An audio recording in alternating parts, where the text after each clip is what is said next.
Então, aí na semana retrasada, a Camila começou com o panorama de uma maneira bem sintetizada, né, que eu não fui capaz de fazer. E semana passada eu comecei, e eu acho que talvez tenha ficado um pouco corrido demais, né, porque muita coisa, né, para falar. E agora eu queria fazer uma nova proposta, assim, de dar continuidade, mas na verdade, assim, deixando bem claro dois pontos, que foi o que eu tentei mostrar na semana passada. O primeiro ponto, ele tem a ver com, assim, toda a língua tem três aspectos, né? Tem o referente, que é aquela coisa pela qual ela fala, né? Que ela toma como referência. Tem o significado e o significante. Só que essas coisas elas se relacionam o tempo todo. A ideia na semana passada era a gente entender o significado, né? Mas antes o significante, ou seja, toda essa ideia de que existe um gênero literário, né? Existe uma maneira de se entender o texto que não é a maneira que a gente está acostumado. E aí eu até trouxe aqui as polêmicas da internet, né? Que a gente se entristece muito, né, ao ver o quanto que as pessoas são levadas por justificativas, por argumentos errados, né? E o Hugo depois ainda trouxe mais coisa que eu falei, não, cara, não. Porque, assim, o que a gente vai ver são críticas sobre, principalmente o livro de Êxodo, mas também resvala em outros textos, que são críticas que não têm relação com o que é o livro em si.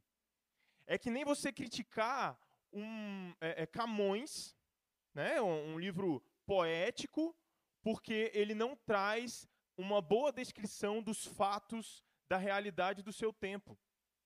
Entende? E as pessoas leem essas críticas e as respostas são: nossa, professor, falando para os teólogos, né, da internet, né, teólogos, né, você me libertou da ignorância. Eu era um religioso e a gente fica, meu Deus, que ignorância é o que você está fazendo agora. Por quê? Argumentos que não cabem ao gênero próprio do livro em si que está sendo criticado.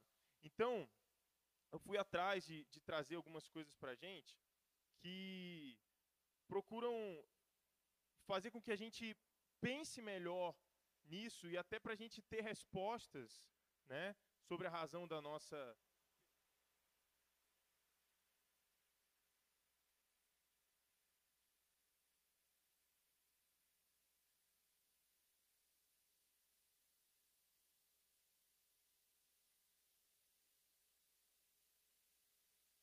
Você começa a dar seu testemunho, né?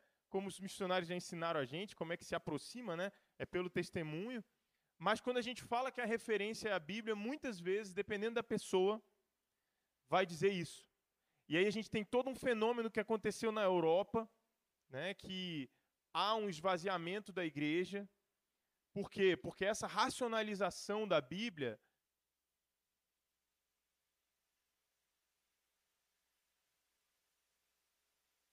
é o caminho. Ainda é o caminho de libertação. Então, pode ir passando aí, Natan, por favor. Pode passar. Pode passar. Então a gente falou que vou trazer rápido.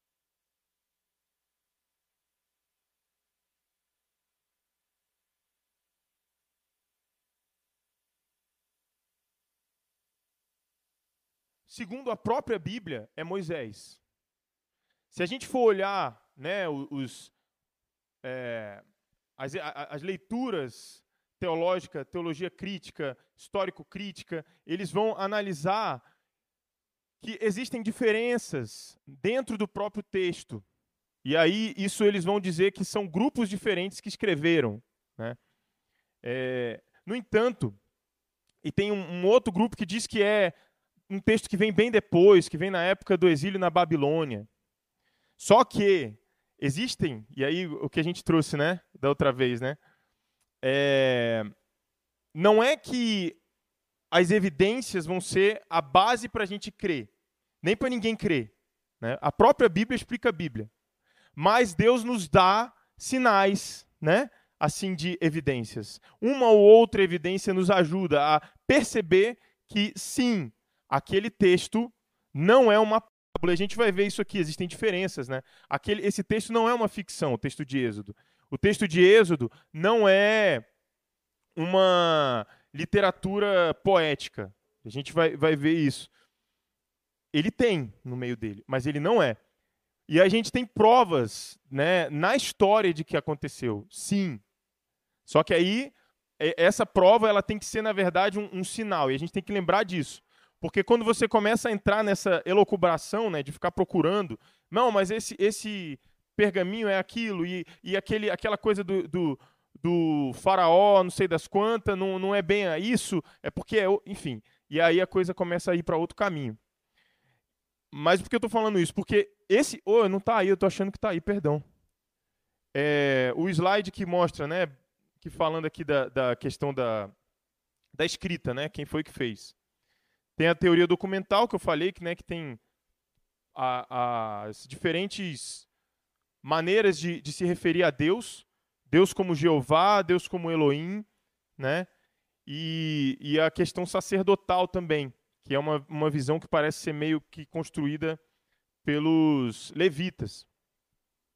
E aí, essa evidência que fala também, que aponta para Moisés, é que esse texto ele foi escrito em hebraico, né? Só que ele tem a sua maneira de escrever, a sua lógica textual egípcia. É que nem, por exemplo, quando a gente traduz o texto em inglês, literalmente, né? Fica tudo trocado, não é? Então, é mais ou menos isso que acontece, essa evidência que tem de que quem escreveu foi Moisés, né? Porque ele tinha essa educação egípcia, né? Ele vai para o deserto de Midian, ele fica 40 anos lá, e lá ele tem essa possibilidade de fazer essa escrita, e nessa escrita ele mantém o raciocínio, né? Apesar de estar ali com aquele povo, Jetro, né, sua esposa e tal, e toda essa língua que surge naquele lugar, ele mantém ainda o raciocínio egípcio, a educação que ele teve lá quando ele era criança, né? Então, esses 40 anos em outra língua ainda não foram suficientes para tirar o raciocínio egípcio dele. E outra vantagem maravilhosa dessa escrita é que ela foi mantida durante muito tempo e ela foi entendida, porque o texto, se fosse escrito em egípcio, ele teria sido entendido muitos anos depois, é recente, século XIX, que conseguiram desvendar, né, a escrita cuneiforme. Então são coisas assim de Deus, assim, que vão além de você ver um pergaminho e ver a datação do carbono, coisa do tipo. Procurar ossada e falar se, aqui morreu alguém, então é verdade, sabe? Esse tipo de coisa. Então, são evidências que vão além disso. E aí, vamos para o próximo aí, meu irmão. Aí, assim, esses dois pontos aqui, né? A data do evento, não dá para se ter certo qual foi, né? Por essa falta de evidências. E eu trouxe aqui, né, uma coisa muito interessante, né, dos egípcios. Eles apagavam o nome dos seus inimigos. Eles apagavam. Tanto é que evidências, né, porque uma coisa que é uma parte dessa discussão não tem como você evidenciar que não aconteceu. Isso não existe. Como é que você... Evidências de que não aconteceu? Não tem. Não... Então, assim, o que vai acontecer a gente vai ver, por exemplo, nos diversos mausoléus egípcios lá, nomes apagados. E aí, qual é a tradição? Quando se falava o nome do faraó, da pessoa que foi falecida, lá no mundo dos mortos, ela recebia pão e cerveja. toda vez que você falava o nome da pessoa, ela recebia pão e cerveja. Então, você vai falar o nome da pessoa que você não gosta? Não, porque você não quer que ela coma pão e tome cerveja. Entendeu? Então, eles apagavam o nome. Então, olha aí. Para que vai ter nome de José? Não vai ter. Não tem nome de José. Moisés, muito menos. Mas também não tem nome de faraós importantíssimos na história, que foram apagados. Existem textos que citam escravos hebreus, né? Isso daí é o suficiente, sabe, para a gente ver. E aí depois eu vou mais à frente, e a ideia é dar um descanso para a irmã Camila. Então, eu vou pedir para os irmãos muita paciência, porque eu pensei aqui da gente fazer ainda mais um encontro, tia Cíntia. Porque esse nosso encontro de hoje é para a gente tentar entender, a gente vai até voltar um pouquinho, coisa que vocês já viram, para a gente tentar entender essa natureza do texto bíblico, essa natureza do texto de Êxodo.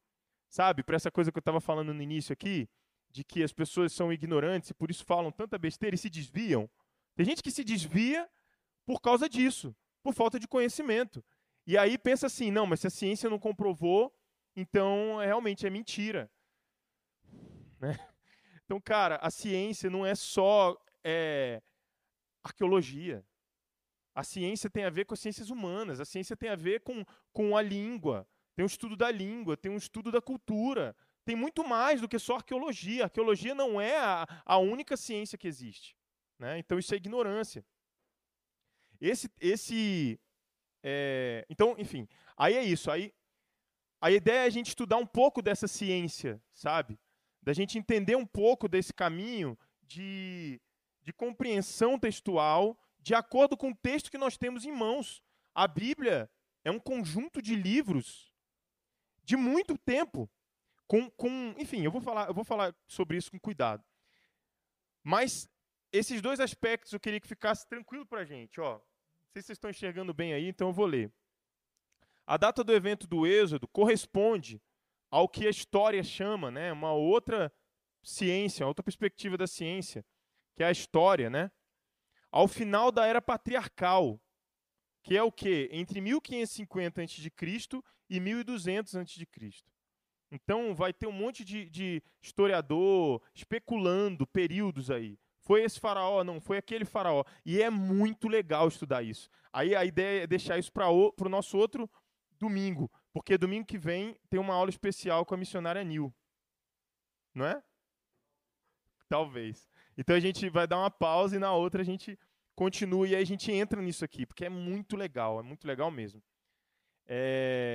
Que aí é a visão histórica da coisa, né? Mas hoje a gente vai ver a questão linguística, a questão da especificidade, a natureza do texto bíblico. E aí não há, como eu falei, comprovada evidência externa em relação a Moisés ao livro de Êxodo. Quando eu falo comprovada, é isso de você falar assim, olha, encontramos aqui a ossada de José, ou de Faraó. José, enfim, foi levado, né? Então a gente tem que encontrar mesmo. Os outros também provavelmente foram levados. Mas sabe, esse tipo de coisa que você fala, então agora eu posso crer. Pode esquecer. O que a gente vai ter são referências a um período, referências de que foi possível acontecer, né? Porque se trata de, como a gente acaba de ver aqui, quase 2000 anos antes de Cristo. Né? Então vamos seguir. Pode ir para o slide 7 aí, meu irmão, por gentileza. Então, só para lembrar uma coisa aqui que vocês já viram, o que significa, na verdade vai para o 8, Natan, por favor. Pode ir para o próximo. Aí. O Antigo Testamento, e a tia Cíntia disse que os juniores depois vão fazer esse panorama. O Antigo Testamento ele é chamado de Tanakh, né? Tanakh é a abreviação de Torá. Pode passar. O T é Torá, e aí são os 5 livros que a gente chama de Pentateuco, né? Que são os livros da lei, os livros considerados de Moisés, como a gente está vendo aqui, que a própria Bíblia mostra que foi Moisés. Próximo. Tem o núcleo, que é o Neviim, que são os profetas, e os escritos dos profetas, né? Porque ainda Neviim Josué, Samuel, Reis, Isaías, e aí vem os escritos deles, né, que é Lamentações, por exemplo, e depois vem o Ketuvim, que é do K, né? Então, o T do Tanakh é em relação à lei, a Torá.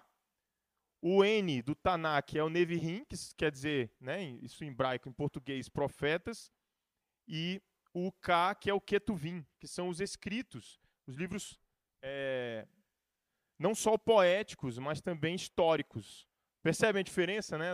A nossa divisão é um pouco diferente, né? A gente divide entre livros históricos, aí tem profetas maiores e menores, né? E tem os livros da lei, que aí já é bem relacionado. Então eu vou tentar ir mais rápido nessa parte. Pode passar aí, meu querido. Sei que vocês já sabem, já lembram disso. Mas só para a gente ir construindo essa natureza do texto bíblico. E aí, esse pedaço, não sei se vocês estão conseguindo ler ali, do Tanakh, teve uma discussão de outros livros, né, que são também judaicos, como Macabeus, Tobias, Judite, Sabedoria, Eclesiástico. Não sei se os irmãos já tiveram contato, mas também são livros muito bonitos e com uma inspiração assim. Eu já fui abençoado. Eu não vou generalizar, não. Esse livro eclesiástico aí, principalmente. Mas esses livros foram pensados fora, né, do cânon judaico, da Tanakh. Eles não entraram. Né? Então, essa discussão, se participa do cânon, se não participa, leva a critérios peculiares. Assim. É interessante a gente perceber que é outra discussão que acontece muito, que as pessoas falam, mas quem foi que escolheu esse cânon? É muito fácil, né? Alguém vai lá e escolhe, esses livros são sagrados e esses não são. Não é desse jeito, não é tão tosco desse jeito o pensamento. Na verdade, os livros escritos que nós temos hoje, eles são de uma maneira tão bem inspiradas pelo Espírito Santo, que todos os outros livros, como C.S. Lewis fala, todas as outras culturas, todos os outros mitos testificam sobre ele. É tão incrível essa construção e essa inspiração que a gente crê, né, que foram pessoas que escreveram a Bíblia também. Deus não desceu do céu e escreveu. Né? Então a gente entende que, sim, foi inspirado pelo Senhor. Mas e se tivesse Macabeus? E se tivesse Tobias? E se não tivesse? Sabe o que vai acontecer? O núcleo vai se manter o mesmo. Tanto é que a gente vai ver, vamos passar mais um aqui. Pode passar, irmão. Bom, então eu vou voltar a esse ponto. Depois dessa discussão, né, se aqueles livros entram ou não, a gente tem um período, né, que passa e vem o Novo Testamento, que são os escritos dos apóstolos, que futuramente, pode passar, se transformou aí no que a gente tem hoje de Antigo e Novo Testamento. E aí, pode passar, irmão. A gente tem essas três diferenças, né? No Tanakh, a gente vai ter a língua, e aí quando fala língua, na verdade, não é só a maneira como foi escrito, como eu falei lá do Moisés, né? A gente sabe que foi ele, a gente tem indícios de que foi Moisés, por quê? Por causa da escrita que mostra onde ele pisou, em Midian, mas também por causa da base de pensamento da escrita, que era do Egito, de onde ele viveu a sua infância. Então, quando a gente vê que no Tanakh é aramaico e hebraico que predomina, a gente entende que a cultura é uma cultura dessa língua. Quando a gente vê aqui nos escritos do Segundo Templo, que é aquele que eu falei, Tobias, Macabeus, Judite, a gente vai ver ali grego e hebraico. E nos textos dos apóstolos, grego. Então, tudo isso faz a gente pensar parecido e testifica sobre o nosso Senhor. Porque o nosso Senhor, ele começa a se tornar carne na palavra. Quando ele se materializa, se coloca dentro de uma cultura. Então, quando a gente vê toda aquela coisa de sacrifício, a gente vê lá em Gênesis, né? Deus criando os céus e a terra, organizando o caos, separando águas né, e de terra, tudo isso é Deus se materializando naquela cultura. É Deus falando com aquela cultura. Porque aquela cultura tinha deuses que eram considerados deuses das águas, como a gente vai ver isso no Egito, né?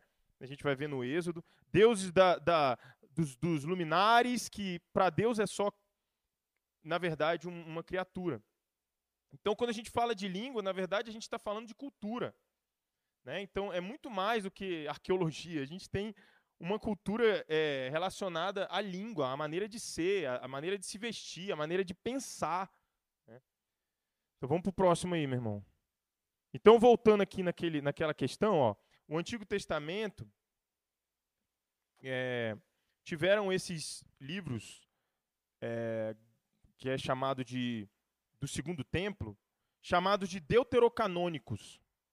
Por quê? Porque eles foram tardiamente considerados canônicos. A Igreja Católica, né, que é esse primeiro desenhozinho aí, ó, a Igreja Católica assimilou. Não, vamos usar, vamos ter eles, né? Vamos. Apostólica Romana. Aí teve a divisão, né? Lá em 1054, entre a Apostólica Romana e a Apostólica Ortodoxa, que é essa do meiozinho aí, ó. E aí o que eles fizeram, ó? Eles tiveram ainda mais textos do Segundo Templo. E vem o Novo Testamento igualzinho, não mudou nada. E aí na Reforma, que é o terceiro círculozinho aí de baixo, né? Tirou esse do meio. Mas por que fez isso, né? Justamente por aquilo que eu estava falando. Irmãos, olha só. E aí a gente vai ver assim como que as coisas vão se encaixando, porque, irmãos, vamos nos manter aqui no que é central. Sabe essa nossa briga hoje entre calvinismo, arminianismo e batiza criança, não batiza criança e tantas outras coisas? Você imagina quanto mais livros você tiver, o que vai dar, né? Então, a reforma, ela mantém, né, os 5 solas, né? Sola Escritura, né? Que mais? Quem lembra aí? Sola Escritura, Sola Gratia, Sola Fide, Soli Deo Glória, Solus Christus. Então, é uma coisa assim meio de tirar, né? Tira essa bagunça, chega. Parece a Adriana quando entra no quarto do Benjamin. Quer jogar tudo fora. Então, parece que é isso que acontece, né? Vamos pro próximo. Não, então, eu acho que isso aqui foi só para lembrar. Isso aí vocês já, todos nós, né, já vimos aqui. E agora entra na nossa questão que a gente vai pensar nessas características, né, do texto. Em primeiro lugar, a gente tem que lembrar aquilo que a gente viu, que cada texto materializa essa inspiração de Deus em um modo de ser, em uma língua, né, em uma cultura. Agora, para complicar um pouquinho mais, a gente vai ver que 24% dessa escrita, desse texto, desses vários textos em várias línguas, 24% é denominado discurso, gênero literário discurso. 33% poesia. 43% narrativa. Aí a gente pensa assim, então peraí, então volta lá. A gente vai ver que daqueles livros lá, esse é discurso, esse é poesia, esse é narrativa, né? Não. Tá tudo misturado. Olha só, gente. Olha só como as pessoas falam de maneira leviana. Você chegar e falar de um texto sem ter a mínima noção disso, é muita ignorância. E é esse o desespero que a gente tem a ver esses comentários na internet, sabe? Então, vamos para o próximo. Vamos pensar um pouco a narrativa. Quais são as características da narrativa? Da Bíblia toda. Da Bíblia toda. Então, a Bíblia toda vai ter esses 3 tipos de gêneros. Nessa porcentagem. Isso aqui, gente, é muito legal, né? Esses gráficozinhos e tudo. Não sei se vocês conhecem. Vou aproveitar para recomendar. Depois, a tia Cíntia tinha falado para a gente enviar, né, os slides, ao invés de enviar os slides, eu vou enviar os vídeos que me ajudaram a montar esses slides, porque eles são muito bons. Vocês conhecem o Bible Project? Quem conhece? Levanta a mão aí. Vocês precisam conhecer. É uma bênção, porque é conhecimento de verdade, conhecimento teológico, conhecimento das ciências sociais, arqueológico, tudo isso que a gente está falando, só que de maneira ilustrada, de maneira sintética, nossa, então assim, não falta oportunidade, né, das pessoas aprenderem, ao invés de ficar ouvindo esse povo falar besteira aí no YouTube, né? Então, só para fazer esse parêntese, né, e dar a César o que é de César, né? Porque de fato é uma bênção.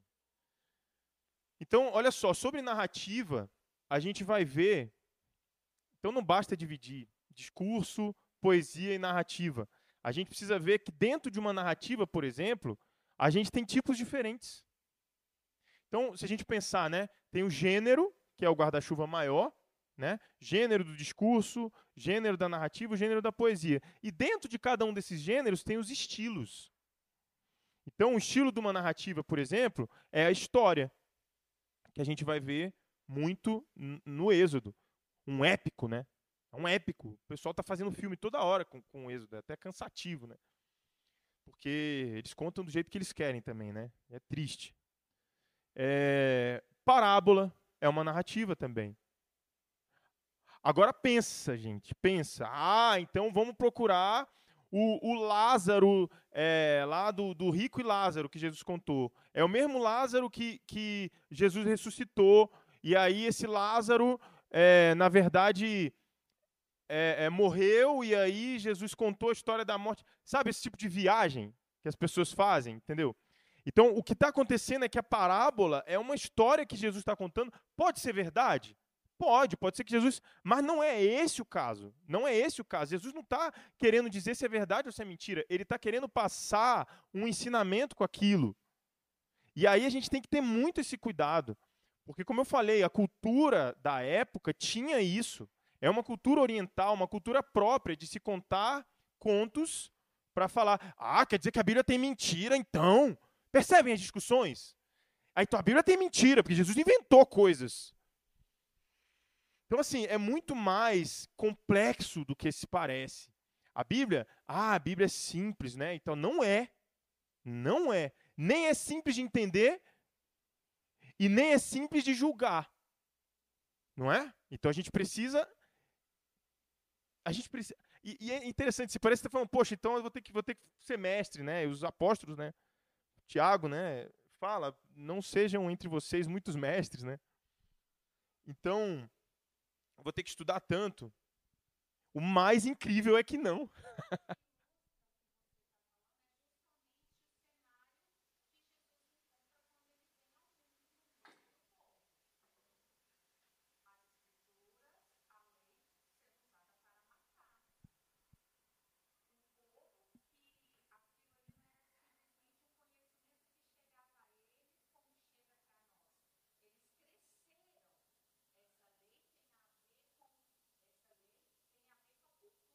Eles que desde criancinha são ensinados e ouvem. E mesmo assim, eles olharam o Messias e não reconheceram. Eles não reconheceram o Filho de Deus. Para eles, que cresceram, como a gente vai ver em Êxodo, a ordenança de Deus Pai. Guarda essas palavras, inculca nos teus filhos, esteja escrita entre os teus olhos, na tua testa, na tua roupa, na tua casa, ao sentar, ao levantar, fale desse caminho. Eles não reconheceram Jesus. Que dirá nós, que mal, eu digo nós, essa geração, que mal abre a Bíblia para estudar, que não busca o Espírito Santo de Deus na sua vida. Nós recebemos o Espírito Santo quando nós cremos em Jesus, mas nós cultivamos uma vida de intimidade com Deus quando permitimos que esse Espírito Santo tenha liberdade para morar em nós. Jesus disse, vocês não ficarão sós, eu enviarei e ele vos fará compreender, porque só ler a lei nunca fez ninguém me conhecer. Amém. Amém. Já deu spoiler. Esse é o caminho que a gente está indo, tá? E é exatamente isso, é chegar aí. A Bíblia é um convite. E aí a gente vai ver pessoas analfabetas, não entende nada disso. Porque quando a gente estuda essas coisas, isso tem a ver com a nossa cultura, de novo, né? O esvaziamento das igrejas, por exemplo, na Europa, né? Tem a ver com essa ideia de se conhecer, né? Uma cultura científica, só que pela metade, porque você entender que uma parte da ciência e não entender outra, e julgar a coisa apenas de um jeito e não julgar de outro, entendeu? Então, é um esvaziamento nesse sentido. Por outro lado, não precisa. É apenas crer. Então, a gente vai ver pessoas analfabetas que ouviram a palavra, um trechinho, testemunhos dos missionários, coisas assim, e foi suficiente. Foi suficiente por quê?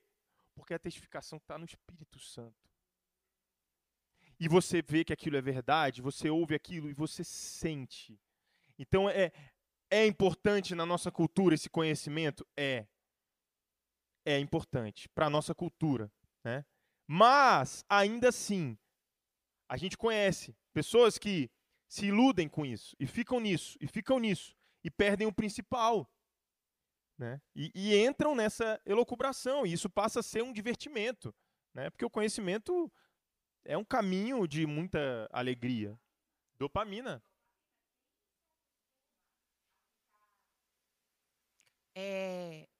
Vomitando, né? Vociferando, batalha de versículos e esse tipo de coisa não produz. E sempre foi uma dificuldade que eu tive com o Rodrigo, porque a gente sempre batia de frente nas escolas bíblicas só antes da gente namorar. Porque ele queria entrar nesses meandres. Pois é, vocês acreditam nisso? Não é disso? E assim, ainda na meninice dele, entrava nessa com os amigos, com os colegas, e eu, até pela minha maneira de ser, eu tenho preguiça disso, e é muito importante a gente levantar essa questão aqui, porque a internet hoje é a terra de todos e, ao mesmo tempo, de ninguém, né? E aquilo que, de vez em quando, a gente traz aqui, de você ficar, não tem a comunhão na igreja que Jesus instituiu, na comunhão daqueles que caminham juntos como discípulos de Jesus. Você se afasta disso e vai se alimentar daquilo que você, aspas, seleciona como playlist na internet. É caminho de morte. E entrar numa discussão por discutir é caminho de morte. No grupo de liderança da igreja, eu postei essa semana palavras de uma irmã de oração muito sábia, vivida, lá no Nordeste, líder de oração, falando, meus irmãos, como o Gustavo acabou de falar, é importante a gente conhecer muito. A palavra nos exorta, se você tem a oportunidade de conhecer, prosseguir em conhecer o Senhor, e você, por preguiça, não faz, você está errado. Mas ela falava do caminho de pessoas sem vida com Deus ainda e já se enfurnava num seminário teológico. Meu irmão, aí isso é caminho o quê? De altivez, de petulância. Isso só é saudável para a gente quando a gente tem antes uma experiência com o Senhor. É essa experiência com o Senhor que fez, repito, como Gustavo falou, missionários, irmãs, pessoas humildes pegarem a Bíblia, subir o morro, abrir a Bíblia e haver conversões a Cristo Jesus. A diferença disso é você ter vida com Deus. Agora, você ter vida com Deus e abrir o coração para conhecê-lo mais e mais, conforme ele se revela na sua palavra, é caminho de vida e é o convite de Jesus para nós. Isso não vai estar em videozinho de internet, isso não vai estar no seu celular. Eu falo como a tia chata. Você está com o celular na igreja, vai chegar a notificação de Deus e o mundo que vai te tirar dali. Meus irmãos, igreja do Senhor, Satanás não brinca de ser o inimigo das nossas almas. E a gente está perdendo vida em abundância porque a gente não vigia. O caminho já nos foi sinalizado, o caminho nos foi exposto, as portas têm se aberto para que este ensino chegue aos corações. Mas não adianta. É o que eu falo para os meus filhos quando eu sirvo uma refeição e eles estão com a hora para sair para o colégio. Eu preparei, eu servi, eu pus na frente de vocês. Mastigar é o trabalho de vocês. Porque tem hora que nem mastigar o filho quer. Coloca uma colher na boca, olha para a janela. Ou não come porque está enrolado, se arrumando para sair de casa. E isso acontece na nossa vida espiritual. O pão vivo que desceu do céu se revela para nós e a gente não se alimenta dele. Amém. Então, é muito bonito a gente poder perceber, né, essa riqueza da palavra. É muito bonito a gente poder glorificar a Deus na sua complexidade, né? Eu fico imaginando assim, todo conhecimento glorifica o Senhor. Porque a gente fala que os céus glorificam o Senhor, né? A gente percebe que o céu glorifica o Senhor quando a gente contempla. E a gente percebe. E a gente vê coisas maravilhosas, como um planeta que fica no meio do nada e agora, no século XXI, ninguém sabe explicar. Quem explica direito isso? Ninguém consegue explicar. Né? E quando a gente vai vendo o conhecimento na nossa área também, e é isso a proposta de Deus, né? Que tudo que a gente fizer seja para a glória do Senhor. Não para que eu me sinta alguma coisa. Nossa, aprendi tal coisa. Não. Nossa, olha como é que Deus é maravilhoso. Sabe? Ele me mandou esse documento e olha como que a justiça está aqui. Sabe? Esse tipo de coisa tão do nosso dia a dia são maneiras de glorificar o Senhor. E a Bíblia mostra isso para a gente. Quando a gente percebe essa relação, é a própria vida na Bíblia. Você não vê uma coisa pobre ou uma receita de bolo. Né? Então, é na vida e na palavra. E a palavra vai ensaiando essa vida. Né? Caramba, o que aconteceu? Agora é uma história. Agora é uma parábola. Ele está contando isso por meio de uma biografia. Mas essa biografia é real ou é uma parábola? E esse tipo de coisa vai fazendo a gente, no contexto, ver a grandiosidade do texto e glorificar o Senhor. E perceber, sabe, essa maestria do Senhor, sabe? De conseguir... Eu fico pensando, por exemplo, o Roger, né? Na biologia, olhando o microscópio, vendo as coisas pequenas ali, mas tão ricas em detalhes, sabe? Ouvindo isso que a pastora Cintia estava dizendo, às vezes eu paro à noite para conversar com o Hugo, né? E aí eu falo, assim, explico alguns aspectos da vida para ele e tudo mais. E aí às vezes eu paro para observar assim, e alguns de nós ou muitos de nós falam assim, o que tem acontecido com a geração de hoje? Aí na minha humilde opinião tem acontecido que nós a geração de antes não tem feito o que os nossos pais fizeram com a gente. Parece que as coisas estão muito fáceis. Então, quando eu falo para ele algumas coisas, eu falo assim, olha, não precisa acreditar em mim só. Vai e busca exemplos. Por exemplo, quando você tiver alguma dúvida, vai lá no tio Gustavo e na tia Adriana, eles estão disponíveis lá. Vá onde tem sabedoria. Vai lá no tio Hugo. Vai lá na casa da tia Cíntia. Bate lá na porta e fala assim, eu estou com uma dúvida. Que você vai ter dúvidas. Vai lá, vai na sua mãe. Vai na sua tia, que também é sábia. Agora, não vá onde não tem sabedoria. E você já está vendo onde tem isso e onde não tem. E um outro aspecto aí que eu acho fundamental é o aspecto do sofrimento. Eu lembro porque quando eu entrei na igreja, cheio, entre aspas, do conhecimento, e eu vi uma irmã lá que não tinha nada e tudo mais, mas era a pessoa mais alegre que eu já vi na minha vida, eu falo, gente, não estou entendendo isso aí. A pessoa não tem nada e tem essa alegria toda. Como é que é isso? Então, aí eu lembro daquele, né? Graças te dou, ó Pai do céu e terra, porque ocultaste das coisas dos sábios entendido e revelaste aos pequeninos. Pega ele,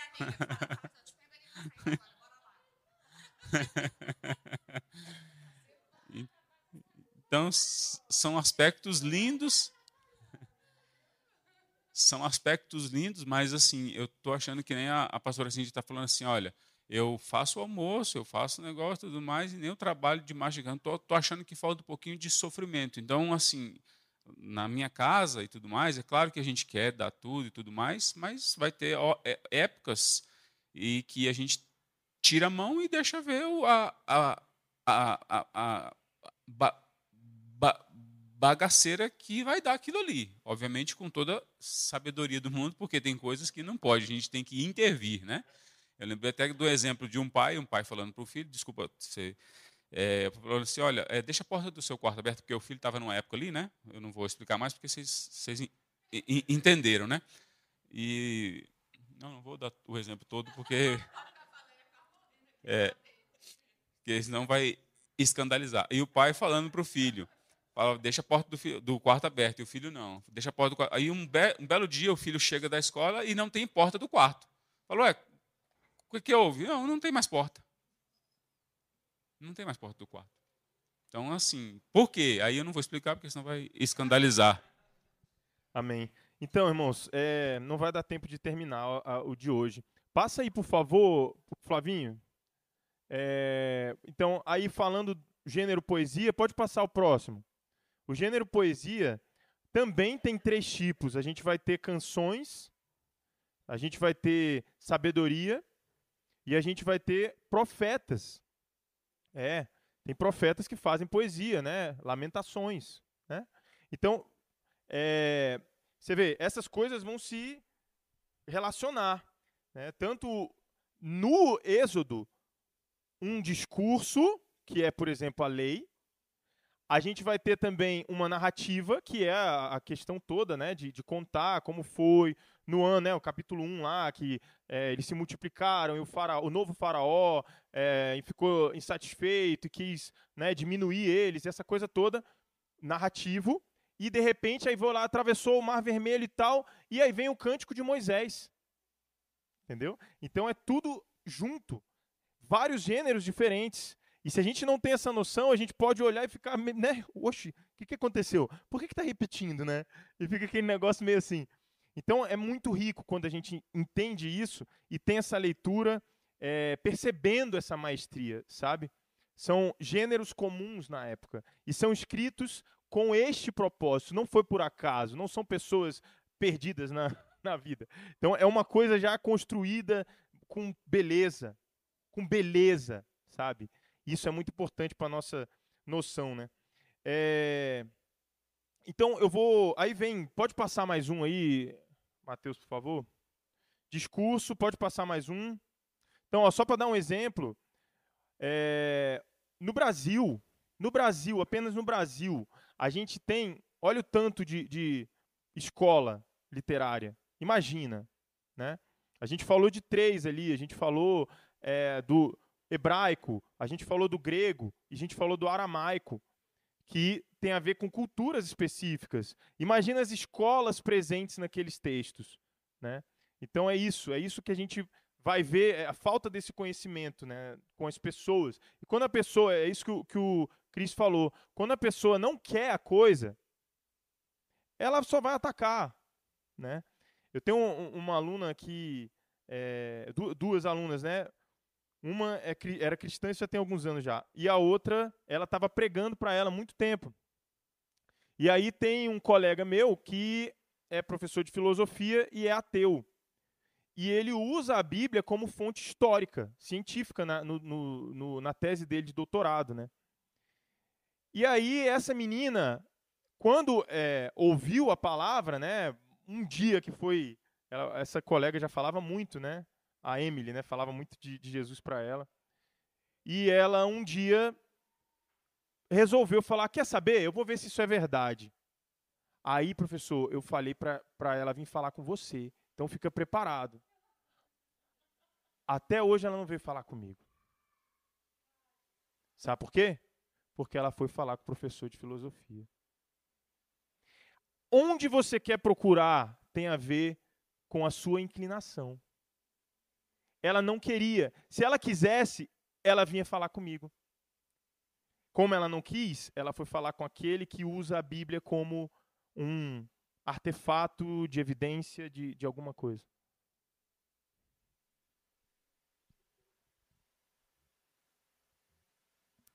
E a gente, aproveitando esse gancho, Gustavo, a gente gosta muito de pôr a culpa no professor de filosofia ateu, né? Mas você estava falando dos gêneros aí, né? Da poesia, da parábola, da biografia. Por exemplo, num tempo muito recente da história da fé cristã, é que as pessoas começaram a ler as biografias como texto de orientação de vida, né? Como se fosse a profecia de Deus. Porque as pessoas liam a história de Davi como parte do plano de Deus. E aí a gente vira moderno, todo mundo agora tem a sua individualidade, né? Tem a sua vida, todo mundo tem que ter um nome, um legado, né? Você não tem mais uma família, você não pertence a um grupo grande, e aí você precisa de se inspirar em grandes biografias. Ao invés de ler a Bíblia como a revelação de Deus, você lê a Bíblia como a história de Deus para mim, né? E a história de Deus para mim é a história de Davi, a história de Deus para mim é a história de Josué. Então, assim, a gente põe a culpa no professor de filosofia ateu, mas a gente continua procurando ler a Bíblia segundo as nossas próprias inclinações. Então, em vez de ler Davi como o poder de Deus, a gente vai procurar um pastor ou um professor que fala assim: você é o novo Davi, você é o novo Josué, você é o novo José. E isso não é bíblico, né? Então, assim, até essa dificuldade no meio do nosso povo, de olhar a Bíblia como um livro inteiro e olhar as biografias como gênero literário e parte da história de Deus, isso está morrendo, porque o indivíduo moderno ele quer uma história para ele. Ele quer ser o exclusivo de Deus, e isso daí leva à morte, né? Então, assim, a culpa é, beleza, do professor de filosofia, mas tem muito crente ensinando assim: olha, você pega as suas 5 pedras, que você é Davi, né? Com certeza. Irmãos, assim, para a gente chegar nessa conclusão, eu pensei, né, todo esse caminho para a gente, sabe, ir com calma, percebendo, sabe, o porquê. Porque, assim, a gente tem referências não só fora, mas dentro do Arraial, como o Hugo está falando, né? Referências, como o Cris falou, de que a gente vai crer e se aproximar do Senhor ou apostatar da fé, né? Então isso é muito importante. Agora, mais do que a gente ficar indo, né, atrás, o Senhor se coloca à nossa disposição, né? O Espírito Santo se coloca à nossa disposição. E, bom, a gente vai continuar no próximo domingo com a Nil. A gente dá uma pausa aqui, a gente vai voltar desse mesmo lugar. E assim, gente, tá uma bênção. É muito bom ver, sabe, esse caminho. E é justamente, sabe, nesse caminho que a gente vai perceber essas pedras de tropeço. Porque até a interpretação desses trechos, ainda que você tenha uma boa intenção, como o Hugo está falando, né? Uma boa intenção de ler o texto, se você não considerar certos aspectos, é que nem o eunuco, né? O eunuco, Filipe encontra ele e fala: mas e aí, você está entendendo esse texto? Não, como é que eu vou entender se ninguém me explica? Né? Então, assim, às vezes, a gente toma certas ideias bíblicas e não só toma para si, mas também multiplica e fala para outras pessoas, só que isso está errado. Por quê? Porque não é o que o texto está dizendo, entendeu? Então, essa falta de conhecimento do gênero literário, da cultura em si, pode gerar esse tipo de interpretação errada. Errada mesmo, às vezes até... Eu vou trazer exemplos, tem exemplos aqui, já está pronto. Errada. Por exemplo, Gideão, né? Vou adiantar um pouquinho, depois a gente retoma isso. Gideão, você olha lá, Gideão colocando, né, Deus à prova. Deus, se é o Senhor mesmo que está falando, então faz esse pedaço de lã amanhecer molhado. Aí Deus faz. E depois, Deus, faz agora ao contrário, faz ficar molhado em volta e a lã seca. E Deus faz. Aí você lê isso e você fala assim: ah, então é assim que funciona. Então, se eu quero saber alguma coisa, eu quero saber a vontade de Deus, eu boto Deus à prova. É isso que o texto está dizendo? Não é isso que o texto está dizendo. Olha que perigo. Eu já ouvi um monte de palavras falando isso. Não é. O texto, e aí é o objetivo que a gente vai chegar, que a palavra do Senhor nos mostra um espelho duplo. Por quê? Porque vai mostrar para mim o quanto que eu sou falho, o quanto que eu sou incrédulo. Esse é o Gideão. A palavra está mostrando assim, ei, Gustavo, você está vendo esse cara? Ele não acredita em nada, eu estou fazendo um negócio na cara dele, ele não está acreditando em mim. Ele não está acreditando que a minha vontade vai ser feita. Ele não está acreditando no meu poder. Ele não confia em mim. Isso é o Éden. E aí o que o ser humano faz? Vai lá e pega o fruto. Não é? Por quê? Porque não confia no Senhor. Então, é sobre isso o texto. Percebe por que eu falei que é contrário? Porque quando você fala assim, eu vou fazer uma prova por Deus, você está querendo fazer a sua vontade.